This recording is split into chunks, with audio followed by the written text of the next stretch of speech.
Hello everyone, आप सभी students का स्वागत है मैथमेटिक्स के ऑनलाइन क्लासेस में।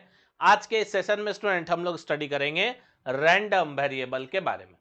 तो रैंडम वेरिएबल एक्चुअली होता क्या है? तो देखो, अभी तक जो भी हम प्रोबेबिलिटी का क्वेश्चन कर रहे थे उसमें कहीं ना कहीं हम सेट रूल्स का इस्तेमाल कर रहे थे, जैसे इंटरसेक्शन का इस्तेमाल किए, यूनियन का इस्तेमाल किए। ठीक है। उसके बाद प्रोबेबिलिटी एडिशनल रूल, प्रोबेबिलिटी आपका मल्टीप्लिकेशन रूल, कंडीशनल प्रोबेबिलिटी, इन सब में हम लोग देख सकते हैं कि वहां पर इंटरसेक्शन, यूनियन, इन सब का हम लोग सबसे ज्यादा इस्तेमाल किए हैं और उसी से रिलेटेड जो है सारा थ्योरम वगैरह पढ़े हैं। लेकिन रैंडम वेरिएबल में हम लोग क्या करेंगे? तो यहां पर हम लोग फंक्शन को इंट्रोड्यूस करेंगे। ठीक है। प्रोबेबिलिटी के ऊपर हम फंक्शन को इंट्रोड्यूस कर देंगे और जो फंक्शन पे हम ऑपरेशन करते थे, डिफरेंशिएशन, इंटीग्रेशन, उस ऑपरेशन का यहां पर हम डायरेक्टली इस्तेमाल करेंगे और फंक्शंस के ऑपरेशन का इस्तेमाल करते हुए हम प्रोबेबिलिटी को फाइंड आउट कर सकते हैं। तो रैंडम वेरिएबल कहने का मतलब है, अगर डेफिनेशन के हिसाब से देखिएगा, तो रैंडम वेरिएबल एक रियल वैल्यूड फंक्शन होता है, यानी कि एक ऐसा फंक्शन होता है जिसका रियल वैल्यू होता है, which is define over a sample space, जो कि हम एक सैंपल स्पेस के ऊपर डिफाइन करते हैं। प्रोबेबिलिटी में क्या होता है, हमको सैंपल स्पेस मिला होता है, तो हम लोग क्या करेंगे, एक रैंडम वेरिएबल लेंगे, यानी कि कोई भी एक रियल वैल्यूड फंक्शन, यानी कि कोई भी एक फंक्शन जिसका वैल्यू रियल नंबर आ रहा होगा, उसको हम लोग एक सैंपल स्पेस के ऊपर डिफाइन कर देंगे, जो कि हमको रैंडम एक्सपेरिमेंट से मिला होगा। सैंपल स्पेस कहां से मिलेगा? कोई रैंडम एक्सपेरिमेंट से मिलेगा। तो उसी के ऊपर हम एक रियल वैल्यूड फंक्शन को असाइन कर देते हैं, वही हमारा रैंडम वेरिएबल कहलाता है। जो रैंडम वेरिएबल है उसको हम ऐसे भी कह सकते हैं कि random variable is a rule, ये एक नियम है जिसके तहत एक न्यूमेरिकल वैल्यू हम असाइन करते हैं to each outcome in the sample space. Sample space में घटने वाले हर एक घटना को हम क्या करेंगे, एक न्यूमेरिकल वैल्यू हम असाइन करते चले जाएंगे और उसी को हम क्या कहेंगे, रैंडम वेरिएबल। समझ गए? उसी को हम क्या कहेंगे, रैंडम वेरिएबल।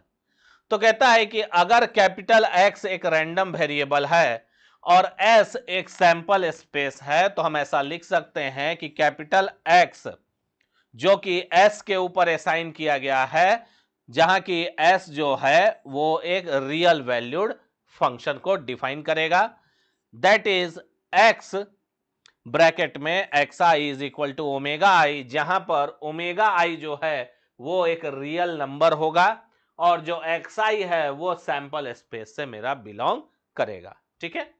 तो x एक रैंडम वेरिएबल है और s एक सैंपल स्पेस है, तो हम मैथमेटिकली लिख सकते हैं कि x जो है जिसको s के ऊपर असाइन किया गया है, जो कि एक रियल वैल्यू फंक्शन होगा, एक रियल नंबर को असाइन करेंगे हम लोग, जहां की x ब्रैकेट में X I is equal to omega I है, यानी कि एक्स आई जो है वो s से बिलोंग करेगा और ओमेगा आई एक रियल नंबर होगा। ठीक ना?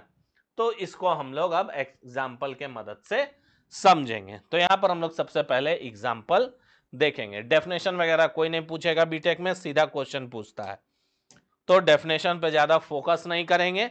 इसमें हम लोग करते क्या हैं वो सबसे पहले यहां पर देखेंगे। तो consider an experiment of tossing 3 coins, then the sample space is.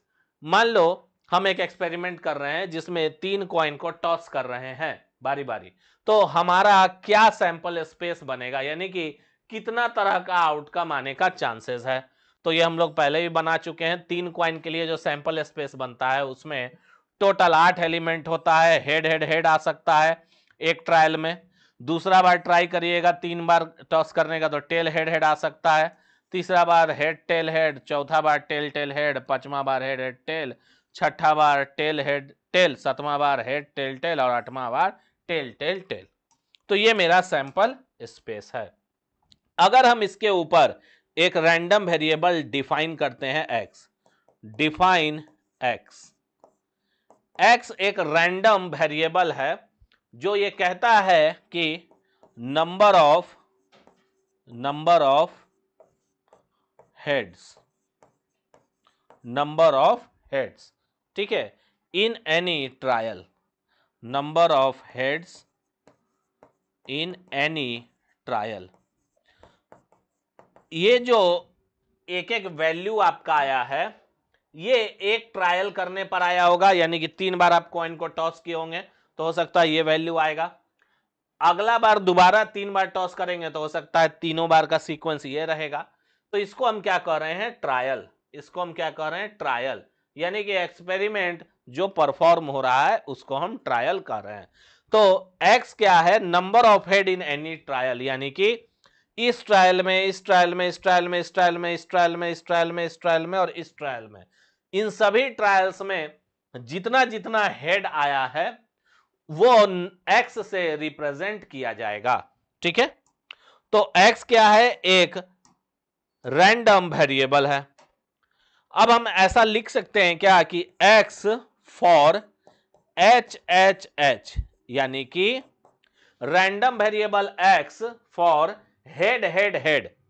तो random variable X for head head head कितना होगा, 3 होगा। क्यों, क्योंकि यहां 3 बार हेड है और एक्स क्या रिप्रेजेंट कर रहा है, number of head in any trial.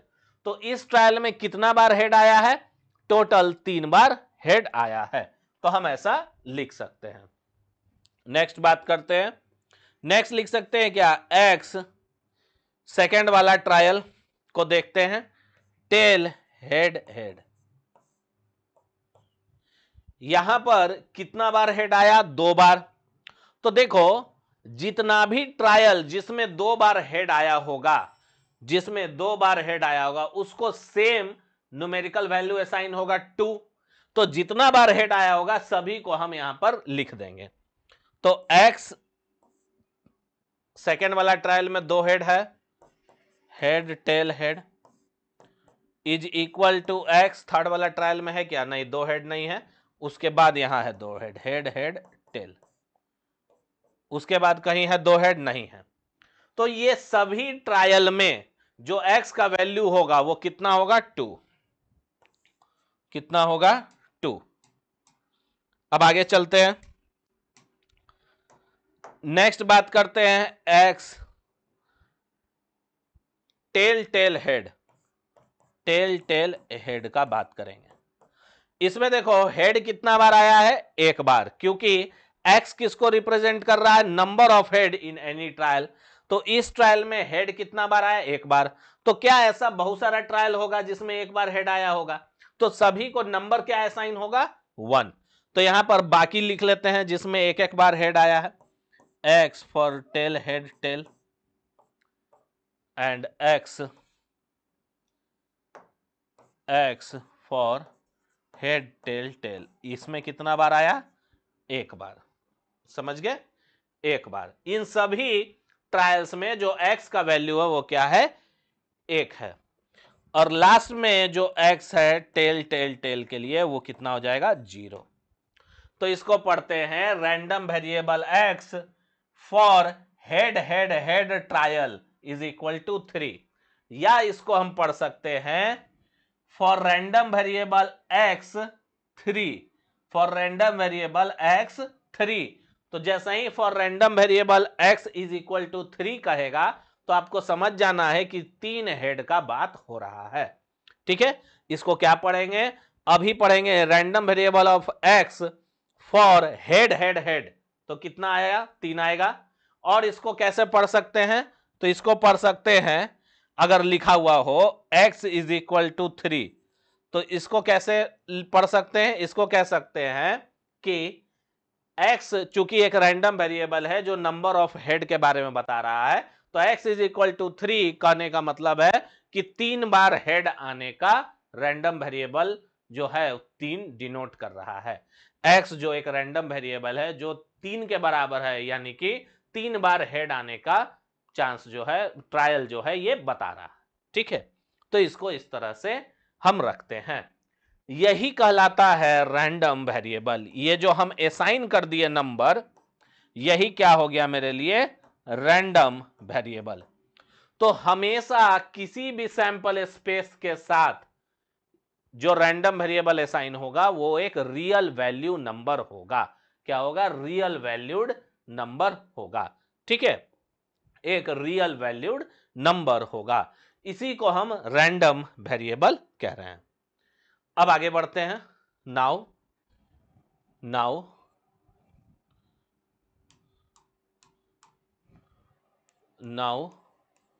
Comma probability of each random variable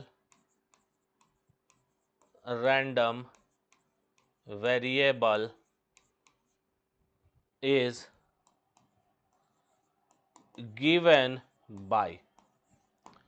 अब अगर हम आपसे कहें कि इस x इज इक्वल टू 3 के लिए प्रोबेबिलिटी बताइए, तो यानी कि हम आपसे क्या कह रहे हैं, हम आपसे कह रहे हैं कि हेड आने का प्रोबेबिलिटी बताइए, यानी कि 3 बार हेड आने का प्रोबेबिलिटी बताइए। अगर हम आपसे कहते हैं कि probability of random variable x is equal to 3, इसका मतलब क्या है, हम आपसे क्या कह रहे हैं, हम आपसे पूछ रहे हैं कि 3 बार हेड आने का प्रोबेबिलिटी बताइए। तो सबसे पहले अगर हम निकालना चाहें probability of each random variable, तो उसको हम ऐसे लिखते हैं, probability x is equal to 3। ठीक है, इसको हम ऐसे लिखेंगे। ठीक है, ये कौन सा फॉर्म हो गया, तो ये वाला फॉर्म हो गया, probability of x is equal to x I which is equal to omega I. समझ गए, probability of x is equal to x I is equal to omega I, ये वाला x into X I is equal to omega I. समझ गए, तो ये वाला same configuration यहां पर मेरा लिखा हुआ है। ठीक है, यहां इक्वल टू नहीं लगा करके ब्रैकेट भी इस्तेमाल कर सकते हैं। ठीक है, तो probability of x is equal to 3 कहने का मतलब क्या है, कहने का मतलब है प्रोबेबिलिटी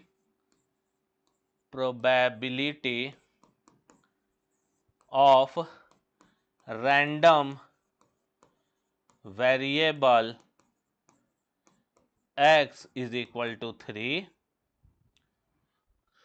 इसको और क्या कह सकते हैं, तो इसको कह सकते हैं probability of getting 3 head in the experiment, और एक्सपेरिमेंट मेरा क्या है, टॉसिंग 3 क्वाइंस। तो अब हम इसको लिख सकते हैं probability of x is equal to 3। क्या हो जाएगा बता दो, probability of x is equal to 3 हो जाएगा। तो देखो x इज इक्वल टू 3 के लिए कितना आउटकम है, बस एक ही है, हेड, और टोटल नंबर ऑफ आउटकम कितना है, 1 2 3 4 5 6 7 8, यानी कि 1/8। तो probability for x is equal to 3 क्या हो जाएगा, 1/8। नेक्स्ट इसी तरह से probability of x is equal to 2 हम लिखेंगे। x इज इक्वल टू 2 कहने का मतलब है probability of getting exactly 2 head, x is equal to 2 का मतलब क्या हुआ, exactly 2 head. x is equal to 3 का मतलब क्या हुआ, एग्जैक्टली 3 हेड, एग्जैक्टली लगा दो, इक्वल टू है एग्जैक्टली 3 हेड। ठीक है, इक्वल टू है, लेस देन इक्वल टू नहीं है। लेस देन इक्वल टू कहने का मतलब है कि 2 से कम और ज्यादा से ज्यादा 2 के बराबर। यहां पर क्या है, x इज इक्वल टू 2 है, इक्वल टू 2 कहने का मतलब है एग्जैक्टली 2। तो probability of getting exactly 2 head, कितना आउटकम आ सकता है, 1 2 3, तो 3/8। आंसर क्या होगा, 3/8।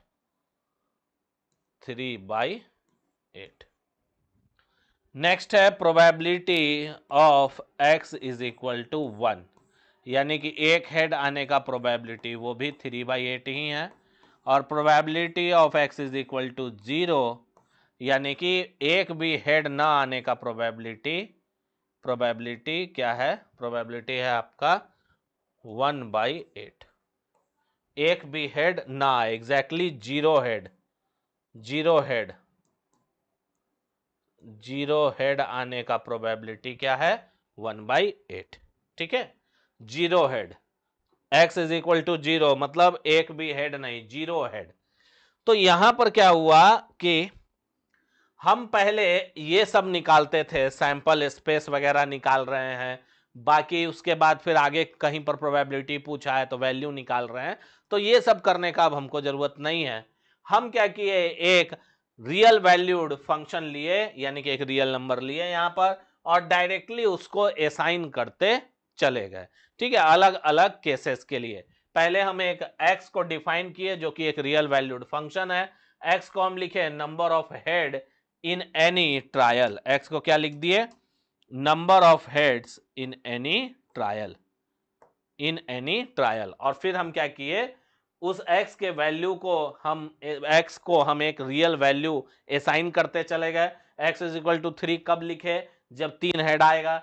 x इज इक्वल टू 2 कब लिखे, जब 2 हेड आएगा। x इज इक्वल टू 1 कब लिखे, जब हमारे पास एक हेड आएगा। x इज इक्वल टू 0 तब लिखे जब हमारे पास एक भी हेड नहीं आएगा। ठीक है, तो इस तरह से हम पहले एक x को डिफाइन किए जो कि एक रियल वैल्यूड फंक्शन था, और बाद में फिर उसको रियल वैल्यू असाइन करते चले गए।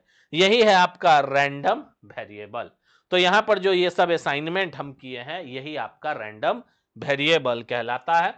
और उसके बाद हम प्रोबेबिलिटी इस तरह से फाइंड आउट करते हैं, जिसमें कि इसका मतलब क्या होता है, इसका मतलब होता है probability of random variable at x is equal to 3, sorry, at x is equal to 3, which is equal to, हम इसको और कह सकते हैं, probability of getting exactly 3 head in the experiment, exactly 3 head in the experiment. ठीक है, कि experiment में एग्जैक्टली 3 हेड आने के क्या चांसेस हैं, वही probability for random variable x is equal to 3 होगा, यानी कि 1/8।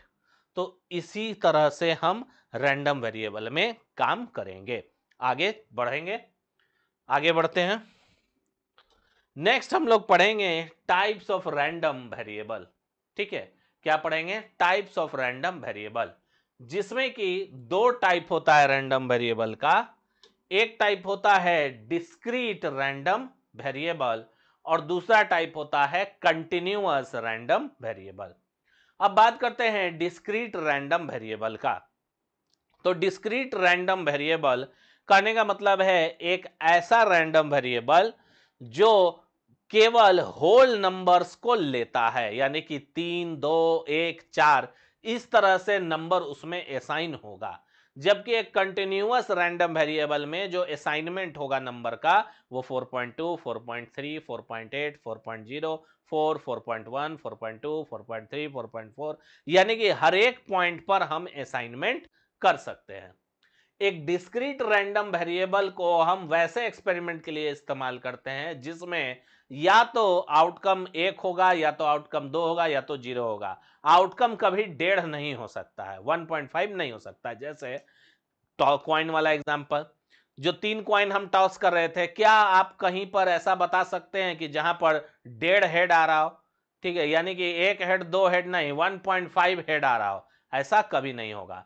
अगर किसी कंपनी में कोई डिफेक्टिव आइटम है और हम उसका प्रोबेबिलिटी निकाल रहे हैं, तो हम ऐसा नहीं कह सकते हैं उसमें कि 1.5 डिफेक्टिव आइटम आने के क्या चांसेस हैं। तो 1.5 डिफेक्टिव आइटम नहीं होता, या तो डिफेक्टिव आइटम 1 होगा, या तो डिफेक्टिव आइटम 2 होगा। तो वैसे कंडीशंस में जब हम रैंडम वेरिएबल को असाइन करते हैं तो वो डिस्क्रीट वैल्यू लेता है, यानी कि जो वैल्यूज होगा वो फाइनाइट और होल नंबर में लिया जाएगा। जबकि कंटिन्यूअस रैंडम वेरिएबल में जब हम वेरिएबल असाइन करेंगे तो वहां पर जो वैल्यू है वो पॉइंट में भी जाएगा, यानी कि 4, 4.1, 4.2, 4.3।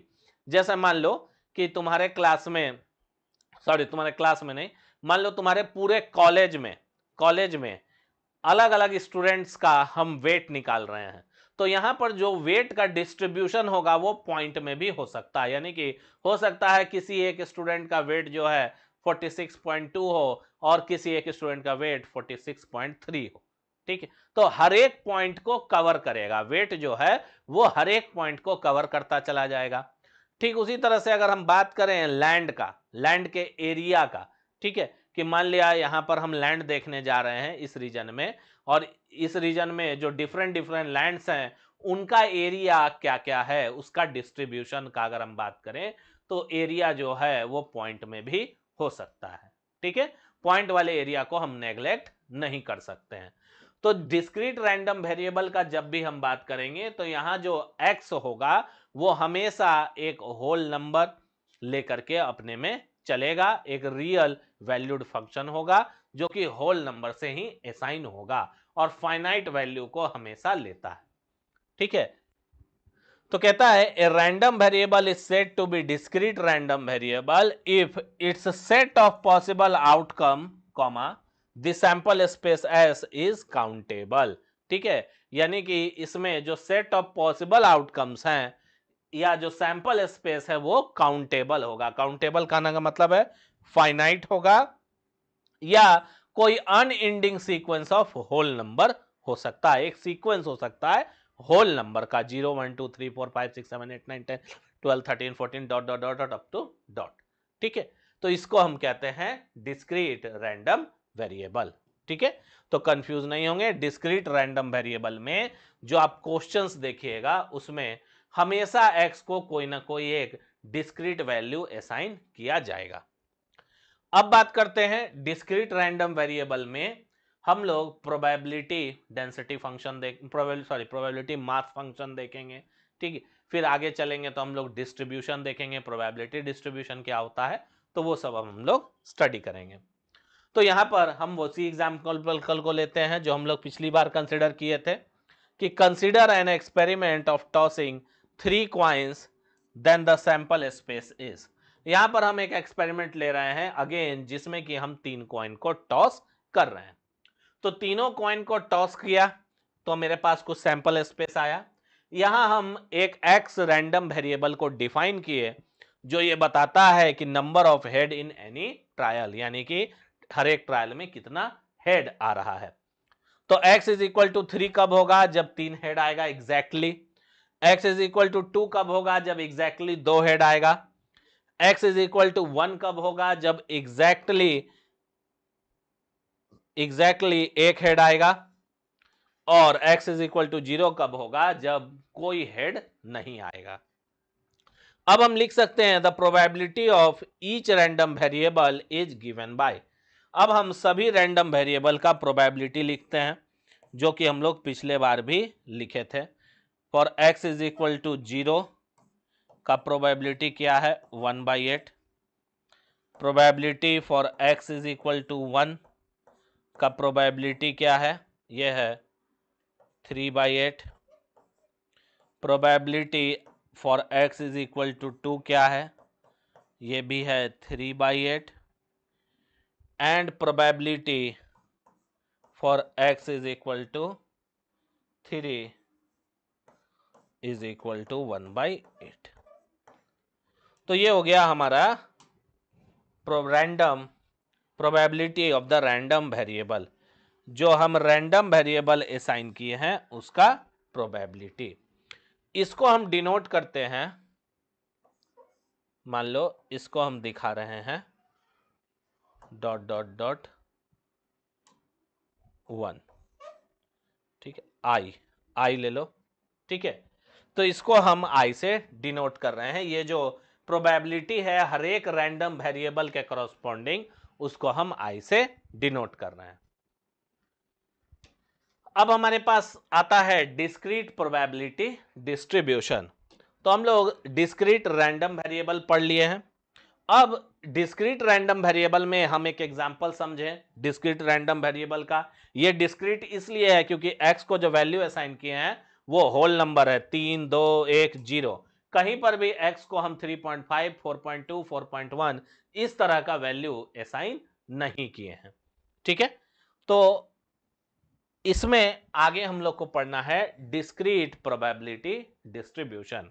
तो ये क्या होता है, तो कहता है the above description in I gives the value of discrete random variable with corresponding probability. ये जो है आई, ये जो आई है इसमें हम देख सकते हैं कि यहां पर हर एक रैंडम वेरिएबल के लिए कुछ एक प्रोबेबिलिटी आया है। हर एक रैंडम वेरिएबल के लिए यहां पर प्रोबेबिलिटी मेंशन किया गया है।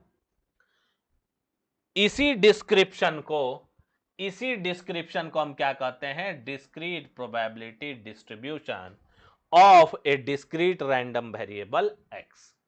समझ गए? तो डिस्क्रीट प्रोबेबिलिटी डिस्ट्रीब्यूशन क्या होता है? तो जब हम करस्पॉन्डिंग रैंडम वेरिएबल के लिए प्रोबेबिलिटी लिख देते हैं, यानी कि जितना भी रैंडम वेरिएबल के लिए जब हम प्रोबेबिलिटी को लिख देंगे तो इसी को हम कहेंगे डिस्क्रीट प्रोबेबिलिटी डिस्ट्रीब्यूशन। इस डिस्क्रिप्शन को हम एक और तरीके से लिख सकते हैं। कैसे? तो लिख सकते हैं हम लोग capital X which is equal to 0 1 2 0 1 2 3 और फिर लिख सकते हैं probability for x is equal to x I is equal to for 0 1/8, for 1 3/8, for 2 3/8 and for 3 1/8। और ये क्या है? ये है x1 x2 x3 x4। तो जो हमारे पास डिस्क्रिप्शन था 1 में, उसको हम क्या किए? उसको हम अरेंज करके इस रूप में लिख दिए।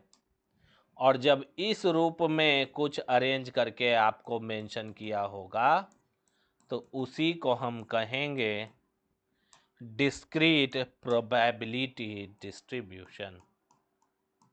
इसको हम क्या कहेंगे? इसको हम कहेंगे डिस्क्रीट प्रोबेबिलिटी डिस्ट्रीब्यूशन। इसी को कहा जाता है डिस्क्रीट प्रोबेबिलिटी डिस्ट्रीब्यूशन। तो ये जो मेंशन किया गया है ये एक्चुअली है क्या? तो ये है आपका डिस्क्रीट प्रोबेबिलिटी डिस्ट्रीब्यूशन। ये आपको बताता है कि किस रैंडम वेरिएबल के लिए क्या प्रोबेबिलिटी असाइन हुआ है या क्या प्रोबेबिलिटी का वैल्यू आया है। समझ गए? ये आपको बताता है कि इस random variable for x is equal to 0 के लिए प्रोबेबिलिटी क्या है? 1/8। For x is equal to 2 के लिए प्रोबेबिलिटी क्या है? 3/8। समझ गए? For x is equal to 3 के लिए प्रोबेबिलिटी क्या है? 2 के लिए प्रोबेबिलिटी क्या है? 3/8। For x is equal to 3 के लिए प्रोबेबिलिटी क्या है? 1/8। समझ गए? तो इसी को हम बोलते हैं, इस तरह से अगर कहीं पर कुछ मेंशन किया गया है आपके बुक में तो ये है डिस्क्रीट प्रोबेबिलिटी डिस्ट्रीब्यूशन। समझ गए स्टूडेंट? अब आगे चलते हैं। नेक्स्ट इसी से लिंक्ड है प्रोबेबिलिटी मास फंक्शन, जिसको कि हम शॉर्ट फॉर्म में पीएमएफ बोलते हैं। ठीक है? प्रोबेबिलिटी मास फंक्शन, इसको क्या बोलते हैं? Probability distribution, PD. और इसको क्या बोलते हैं? Probability mass function. इसको अगर पूरा बोला जाए तो इसको डीपीडी बोलते हैं, डिस्क्रीट प्रोबेबिलिटी डिस्ट्रीब्यूशन। ऐसे पीडी भी चलेगा, प्रोबेबिलिटी डिस्ट्रीब्यूशन। बस आपको देखते ही समझ में आ जाएगा कि जो डिस्ट्रीब्यूशन है वो डिस्क्रीट का है कि कंटिन्यूअस का है। डिस्क्रीट इसलिए है क्योंकि यहां x का वैल्यू 0 1 2 3 है, तो ये डिस्क्रीट है। प्रोबेबिलिटी मास फंक्शन केवल डिस्क्रीट रैंडम वेरिएबल के लिए होता है, यानी कि डिस्क्रीट वाला जो टाइप होता है रैंडम वेरिएबल का, केवल उसी के लिए हम लोग प्रोबेबिलिटी मास फंक्शन पढ़ते हैं। जब कंटिन्यूअस रैंडम वेरिएबल जाएंगे तो वहां प्रोबेबिलिटी डेंसिटी फंक्शन होगा। बहुत लोग को यही क्लियर नहीं होता है कि प्रोबेबिलिटी मास फंक्शन जो है वो हमारा प्रोबेबिलिटी डिस्क्रीट वो डिस्क्रीट रैंडम वेरिएबल में है कि वो कंटिन्यूअस रैंडम वेरिएबल में है। तो प्रोबेबिलिटी मास फंक्शन पीएमएफ जो होता है वो डिस्क्रीट रैंडम वेरिएबल में आता है, ठीक है, जिसको कि डिस्क्रीट रैंडम डिस्ट्रीब्यूशन भी आप लोग कहते हैं, ठीक है। जबकि प्रोबेबिलिटी डेंसिटी फंक्शन जो है वो हम लोग कंटिन्यूअस रैंडम वेरिएबल में पढ़ेंगे, समझ गए। तो प्रोबेबिलिटी मास फंक्शन क्या होता है, तो कहता है कि मान लो x एक डिस्क्रीट रैंडम वेरिएबल है जिसमें कि p of x is equal to x I is equal to p आई है। तो pi को हम प्रोबेबिलिटी मास फंक्शन यानी कि पीएमएफ तब कहेंगे जब वो ये दो रूल फॉलो करेगा, यानी कि हर एक रैंडम वेरिएबल के लिए, हर एक random variable x is equal to x I के लिए जो पी आई है वो ग्रेटर देन और इक्वल टू 0 होना चाहिए, और जब sum of the P I कर दें तो वो मेरा 1 हो जाए। तो ये इशारा किस तरफ कर रहा है, वो यहां इस रो के ऊपर इशारा कर रहा है। पीडीएफ जो है वो आपका इस रो के ऊपर इशारा कर रहा है, ये जो रो बना हुआ है इसके ऊपर इशारा कर रहा है। तो इसके ऊपर इशारा करते वो क्या बता रहा है कि यही आपका पीडीएफ है, पीएमएफ है, यानी कि प्रोबेबिलिटी मास फंक्शन इसी रो को बोलते हैं। और ये तब बोलेंगे जब ये दोनों कंडीशन सेटिस्फाई होगा। तो देखो पहला कंडीशन चेक कर रहे हैं। फर्स्ट कंडीशन पी आई कहने का मतलब है, पी आई कहने का मतलब है ये value for X is equal to 1। तो for X is equal to x I यानी कि for X is equal to 0 is equal to 1/8, p for x is equal to 1 is equal to 3/8, comma p of x is equal to 2 is also equal to 3/8 and p of x is equal to 3 is equal to 1/8, that is p of x is equal to xi which is equal to pi is greater than equal to 0 for all i which is equal to 1, 0, 1 sorry 1, 2, 3, 4। समझ गए इस चीज को, ठीक है। यहां पर क्या लिखा हुआ है कि p for x is equal to 0 is equal to 1/8, यानी कि probability for x is equal to xi क्या है x1 और x1 क्या है ये 0 है, यानी कि p of x is equal to 0 1/8 आएगा, 1 3/8, 2 3/8 और 3 1/8 आएगा। तो इसका मतलब है कि p of x is equal to xi which is equal to pi, यानी कि हर एक रैंडम वेरिएबल के लिए जो प्रोबेबिलिटी है वह ग्रेटर देन इक्वल टू 0 है, ठीक है। इसीलिए पहला कंडीशन सेटिस्फाई हो गया। Hence first condition satisfy, first condition satisfied.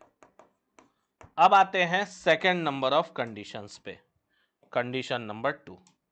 Condition number 2 क्या कहता है कि sum of the i is equal to 1 से लेकर के n तक जो pi है वो 1 होना चाहिए, यानी कि अगर इसमें चेक किया जाए तो प्रोबेबिलिटी इसमें चेक किया जाए तो इन सब का सम 1 होना चाहिए। तो 1/8 plus 3/8 plus 3/8 plus 1/8 is equal to 1. Therefore, second condition satisfied.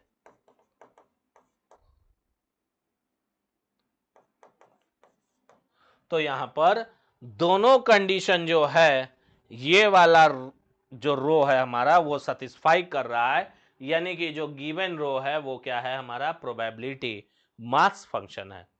Probability mass function का हम लोग कैसे इस्तेमाल करते हैं इसको हम लोग जब प्रॉब्लम करेंगे तो वहां पर समझेंगे।